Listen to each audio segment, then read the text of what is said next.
Hello and welcome. Today I will be swatching the 5 shades that I picked up from Mooncat's newest Seasons of Persephone collection. So I did get a magnetic from this collection, which is Devil's Ivy, as I'll show here. And I do kind of wish still that I could opt out of getting the magnetic wand because I already have a lot of them, but maybe they'll make that switch in the future.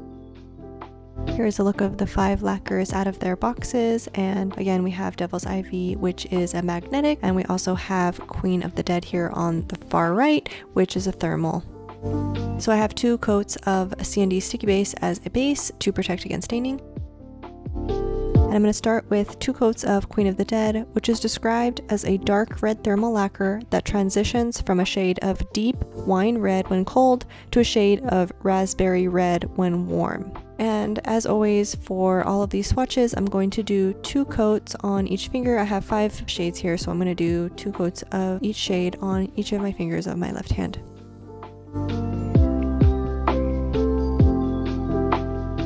I actually run really cold normally, so naturally the shade is just very dark on me, but I will get some warm water so that you can see it in its hot and cold state. So one thing I've noticed about Queen of the Dead is it's on the thicker side, which I guess is pretty common for thermals, and I will say I've heard that thermals usually are only good for about a year, so I'm not actually sure, I haven't had the experience, but I'll keep you posted on my experience with this shade long term. As you can see, it's very dark. It's similar to the color in the bottle, and here you can see it in some warm water, so it does turn raspberry red in the heat, and it is very sensitive, so this is in real time, but overall a very sensitive and distinct change. Next up we have Devil's Ivy, which is described as a sage green magnetic lacquer that reveals a silver magnetic stripe.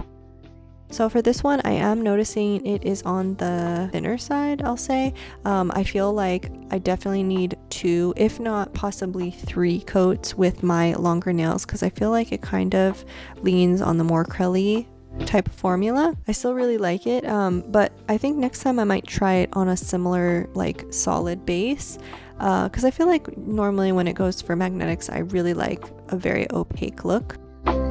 Here I'm going to try it with the velvet effect, so I'm just going to hover the magnet on the side of my nail, and you can see those little silver particles kind of moving around and pulling up toward the top.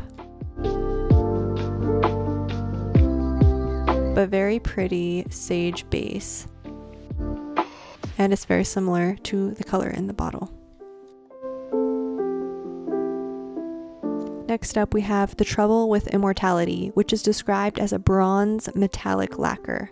And I will say I am actually really impressed with this metallic lacquer. I feel like normally when I think of a metallic, sometimes I feel like other brands, they do them and they're kind of streaky. This one is not streaky at all. If anything, it's more like shimmery, glittery finish, and it's very shiny. Like, it looks shiny in this artificial light, but in the sun it is very, very shiny, and it's very beautiful.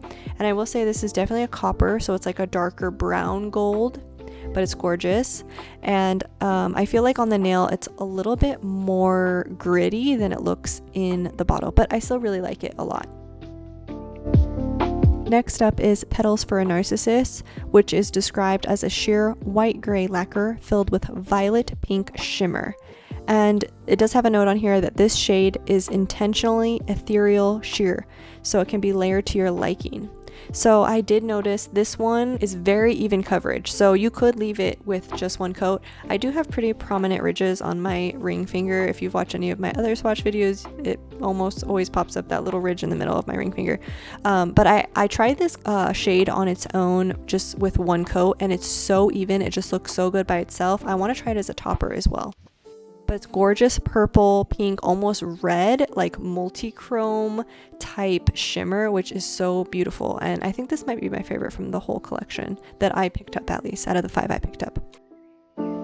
Next up we have Lovebomb, which is described as a mauve lacquer filled with violet shimmer and micro holographic glitter. So I will say I was the least impressed with this shade out of them all. I feel like it looked a little bit more brown than I was expecting from some of the photos I saw online. It's still really pretty, and I really like the shimmer. I just feel like a lot of the photos I've seen, like especially on the website, looked a little bit more purple. Like it looks more purple in the bottle, as you can see here. But overall, I think all of these shades look really good together. Lovebomb and Petals For A Narcissist have the same pink to purple shimmer, which looks gorgeous. And of course, I always love that they give different finishes, from magnetics to metallics to shimmers, and this time even a thermal, which is a first for Mooncat. So here again, in real time, I'll show you how quickly this thermal changes and how sensitive it is, which is awesome. And I'm really excited to use this in the summer when I'm warmer. But look at that, it already changed back to cold because I'm so cold and it's cold in my house. But yes, awesome sensitive thermal. And overall, I'm really happy with this purchase, and I think I got a really nice variety of colors. So yeah, thanks for watching.